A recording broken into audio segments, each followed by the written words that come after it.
আসসালামু আলাইকুম। Miss night and day ড্রামাটির 10 নম্বর এপিসোডের শুরুতে তারা সবাই মিলে গোপনে জলগিওর হসপিটালে সার্চ করছিল। জিয়ং বেসমেন্টের স্টোরেজে যায়। ইনভেস্টিগেটর জো অনেক কষ্টে ফার্মেসিতে ঢোকে, কারণ ওখানে ঢুকতে বা বের হতে গেলে কার্ড পাঞ্চ করতে হয়। আর লিমসান ডিরেক্টরের রুমে। একজন নার্স বের হলে জো অনেক কষ্টে ফার্মেসিতে ঢুকে পড়ে। বেসমেন্টে অনেক ওষুধ দেখে জিয়ং একটা ওষুধ টেস্ট করার জন্য নিয়ে নেয়। ডিরেক্টর চলে আসায় লিমসান ডিরেক্টরের রুমে আটকে পড়েছিল। কিছুক্ষণ পর ডিরেক্টর চলে গেলে লিমসান ওখান থেকে বেরিয়ে আসতে পারে। এদিকে ফার্মেসির মধ্যে জু দেখে অনেক ফেন্টানল ওষুধের প্যাকেট। জু সেটার ছবি তুলে নেয়।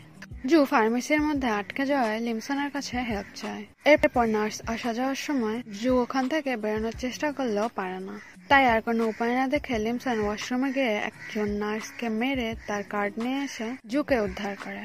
এই কারণে হসপিটালের সিকিউরিটি তাদের পিছনে পড়ে যায়। লিমসান অনেক কষ্টে হসপিটাল থেকে বেরিয়ে আসে। জিয়ং তার গাড়ি নিয়ে তাদের জন্য অপেক্ষা করছিল।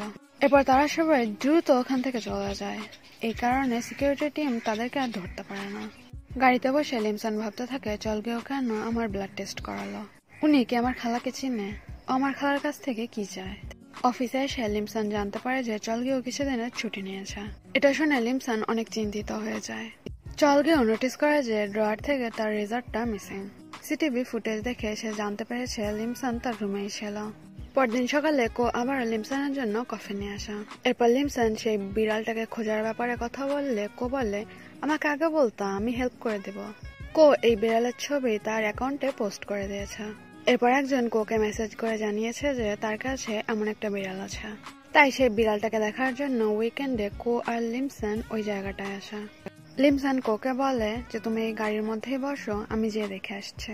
যাওয়ার পরে লিমসান বুঝতে পারে যে ওই মেয়েটা কোয়ের সাথে দেখা করার জন্য বিড়ালের ব্যাপারে মিথ্যা কথা বলেছে। কো আসেনি বলে ওই মেয়েটা লিমসানের সাথে বাজে ব্যবহার করে। কোয়ের সাথে দেখা করার জন্য মেয়েটা বিড়ালের ছবি ফটোশপ করে পাঠিয়েছিল। এতে লিমসান রেগে গিয়ে বলে, ওই বিড়ালের কারণে আমি 3 ঘন্টা যাত্রা করে এখানে এসেছে, আর তুমি বলছো বিড়াল নাই।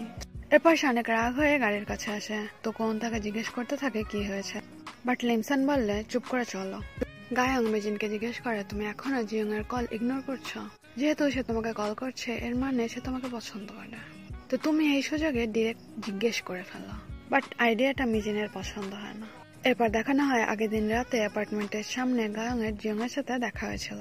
তখন সে জিয়ংকে বাসায় ডেকেছিল, বাট জিয়ং মানা করে দেয়। এরপর গায়ং বলে মিজিনের সম্পর্কে কিছু কথা বলার ছিল। এটা শুনে জিয়ং তার বাসায় আসে। আর তখনই মিজিন গায়ংকে কল দেয়। তো তারা দুজন কথা বলছিল, তখন পাশ থেকে কেউ কথা বলে উঠলে জিয়ং শুনে ফেলে যে মিজিন একটা ছেলের সাথে আছে। মিজিন গায়ংকে বলে, আমি আজকে রাতে বাসায় যাব না, তো আমার আম্মু যদি কল করে তাহলে তুমি বলে দিও যে আমি তোমার সাথে আছি। জিয়ং তখন পানি খাচ্ছিল, বাট এই কথা শুনে তার বিষম লাগে। ওই কথা শুনে বাসায় যেয়ে জিয়ং ঘুমাতে পারে না। সে ভাবতে লাগে মিজিন খুব উইয়ার্ড। আমাকে কিস করার ট্রাই করার পর এখন সে রাতে অন্য ছেলের সাথে ঘুরে বেড়াচ্ছে। এবার মাইন্ড ডাইভার্ট করার জন্য জিয়ং এক্সারসাইজ করা শুরু করে, বাট আর না পেরে সে মিজিনকে কল করে বসা। আসলে মিজিন কোয়ের সাথে রাস্তায় রাস্তায় বিড়ালটাকে খুঁজছিল। কো সেলিব্রিটি হয়ে সে গাড়ির মধ্যেই বসেছিল। মিজিনের ফোনটাও গাড়ির মধ্যে। জিয়ং কল দিয়েছে এটা দেখে কো কলটা রিসিভ করে। জিয়ং বলতে থাকে, মিজিনের ফোন তুমি কেন রিসিভ করেছো, মিজিনকে দাও। বাট উত্তরে কো বলে, মিজিন এখন এখানে নেই, আজকে আমরা অনেক বিজি, তাই কলের অপেক্ষা করো না। এই বলে কো কলটা কেটে দেয়। মিজিন কোয়ের সাথে আছে এই ব্যাপারটা নিয়ে যে অনেক ডিস্টার্ব ফিল করে সে ড্রিঙ্ক করতে লাগা। কো মিজিনকে গায়ংয়ের বাসায় ড্রপ করে চলে যায়। জু হোটেলে সে ওয়েটারের কাছ থেকে জানতে পারে যে ড্রাগগুলিকে একটা মাউন্টেনে পুঁতে রাখা হয়েছে, বাট অত বড় এরিয়ার মধ্যে কোন জায়গায় পুঁতে রাখা হয়েছে সেটা সে জানতে পারে না। তাই তারা জেলে থাকা ওই বয়ফ্রেন্ডটাকে ডেকে নিয়ে এসে বিভিন্ন টেকনিকে প্রশ্ন করে বের করে যে ড্রাগগুলো পাহাড়ের কোন পাশে আছে। এরপর জু আর জিয়ং সেই পাহাড়ে আসা। জু এর মনে পড়ে যে লিমসান এর আগে 3 ঘন্টার মধ্যে পাহাড়ের কাছে ফেরত গিয়েছিল, তাহলে নিশ্চয়ই কোনো শর্টকাট আছে।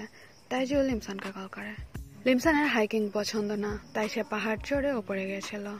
পাহাড় চড়ার ভয়ে জু পায়ে ব্যথার বাহানা দেখিয়ে পালিয়ে যায়। লিমসান অনেক ফাস্ট উঠে যায়, বাট উঠতে গিয়ে জিয়ং এর খবর হয়ে যায়। লিমসান জিয়ংকে রেস্ট করতে দেয় না। সে বলে, দ্রুত চলো, আবার মাটি খুঁড়তে হবে। এতে জিয়ং ভাবতে থাকে লিমসান কোন কোম্পানির সাপ্লিমেন্ট খায়। হেল্প করার জন্য লিমসান ওই পাহাড়ে থাকা একজন লোককেও ডেকেছে। এরপর তারা ওই লোকেশনে এসে মাটি খোঁড়া শুরু করে। অনেকক্ষণ ধরে খোঁড়ার পর লিমসান দেখে পলিথিনের মধ্যে ড্রাগ। নামার সময় পাহাড় বেয়ে নামার সাহস আর জিয়ং এর হয় না, তো লিমসান লাফ দিয়ে নেমে যায় আর জিয়ং একা একা অনেক কষ্টে হাঁটতে হাঁটতে সেই গাড়ির কাছে আসা যেখানে জু অপেক্ষা করছিল। আর হাঁটতে না পারে জিয়ং মাটিতেই শুয়ে পড়ে।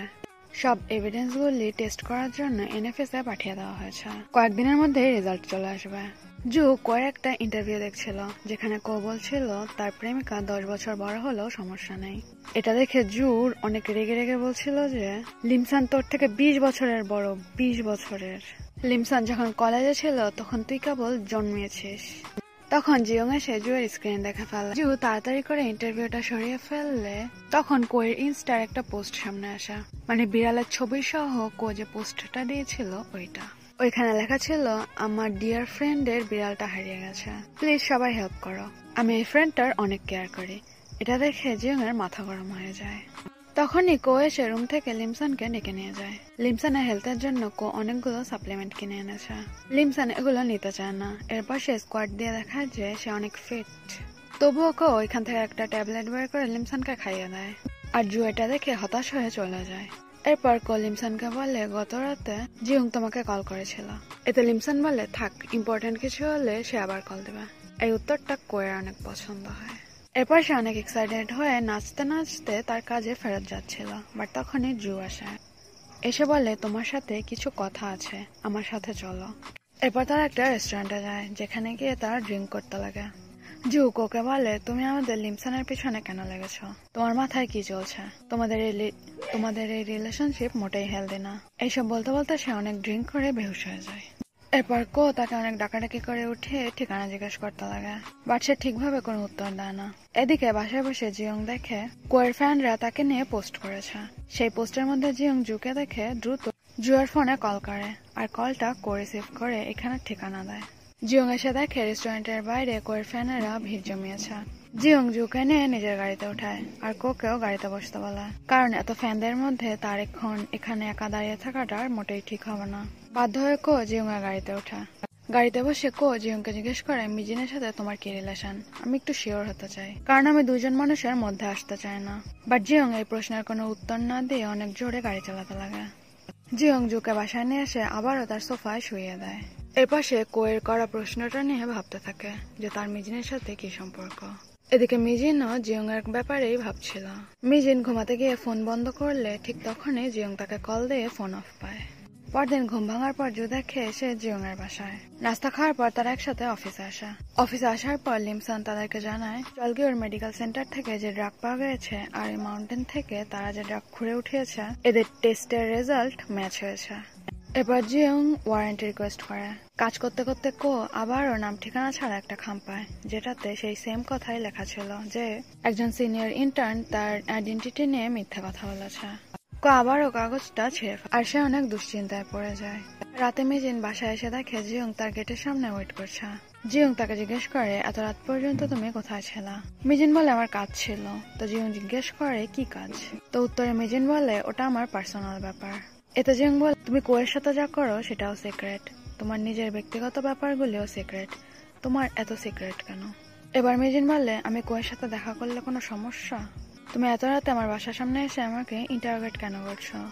এরপর জিয়ং বলে আমি তোমাকে ইন্টারোগেট করছি না, আমি গায়ং এর সাথে দেখা করেছিলাম, ও বলেছে তুমি ড্রাঙ্ক অবস্থায় যে কোনো কিছু ধরে কিস করা শুরু করো, তো এই কারণে যদি তুমি আমার কল ইগনোর করে থাকো তাহলে সেটা তোমার করতে হবে না, কোনো মিসআন্ডারস্ট্যান্ডিং হয় নাই। জিয়ং মিজিনের ফিলিংস বুঝছে না বলে সে এবার রেগে যায় আর রাগ দেখে বাসার ভিতরে চলে যায়। জিয়ং বুঝতেই পারে না যে কি সমস্যা হয়েছে। এরপর জিয়ং চলে যায়, বাট কিছু দূর গিয়েই সে আবারও গাড়ি ঘুরিয়ে মিজিনের বাড়ির দিকে ফেরত আসে।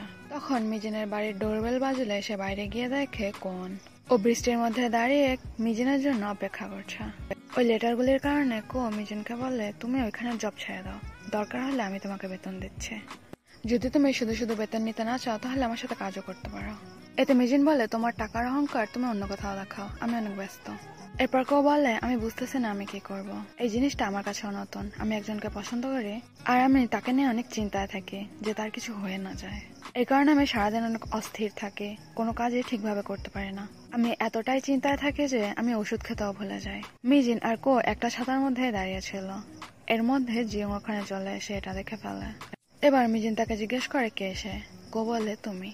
জিয়ং দাঁড়িয়ে দাঁড়িয়ে এটা দেখছিল, আর এখানে এপিসোডটি শেষ হয়ে যায়। পরবর্তী ভিডিওগুলো দেখতে চ্যানেলটিকে সাবস্ক্রাইব করুন। আল্লাহ হাফেজ।